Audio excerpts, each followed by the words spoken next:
Now, I'll begin with some disappointing news. Delegate Marsden will not be here tonight. I will say that over the last couple of weeks, we tried very hard. We had a number of conversations with his campaign and staff. We talked with them about how this would be a fair and balanced forum. It would not favor any particular side, that we're going to film it and put clips on YouTube, and I guess none of that interested them. So he won't be here. We tried to see if they could send a surrogate, and they're not doing that either.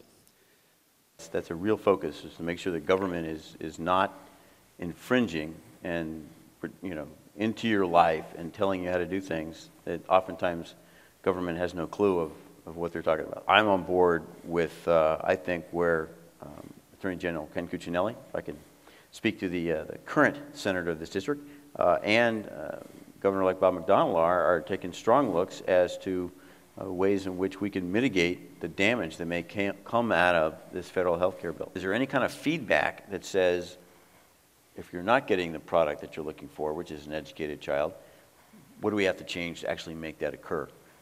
And I can bring the observation of how much the educational system does not have good visibility and understanding of exactly where all the money is going and how it's being applied to the student in the classroom.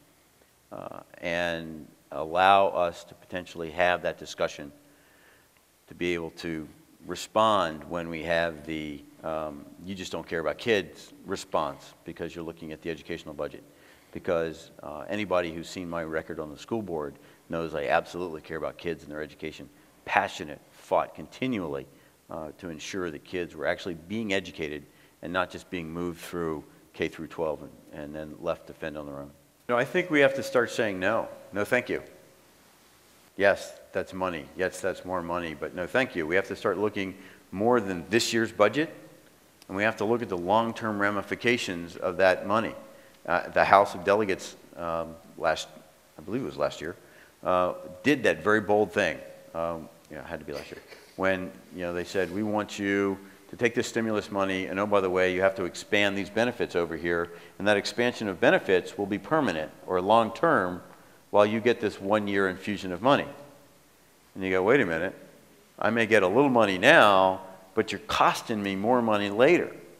So instead of just looking at how do I squeak by this year's budget, we have to take a long-term look and say, no, no thank you. And they were bold enough to do that, and my opponent has actually belittled the Republicans for taking that bold step.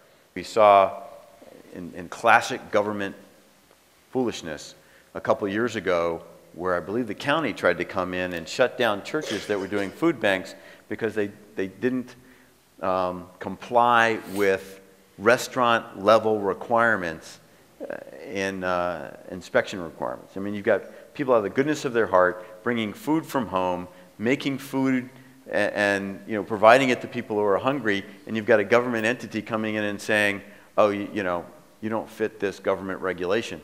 How do we get rid of those to enable people to be able to help in the community? And because I think frequently the issues where government exceeds its constitutional role is when it tries to step in and do these kinds of things. The healthcare issue is a classic. Instead of letting the market do it, instead of finding a way to let public-private partnerships or some other way where a locality can take care of it, you've got this federal government that says we're going to do a cookie-cutter solution for the whole country. I mean, and which is just insane, because it's hard enough to find a cookie-cutter solution for a community or a family, trying to do one for the entire nation.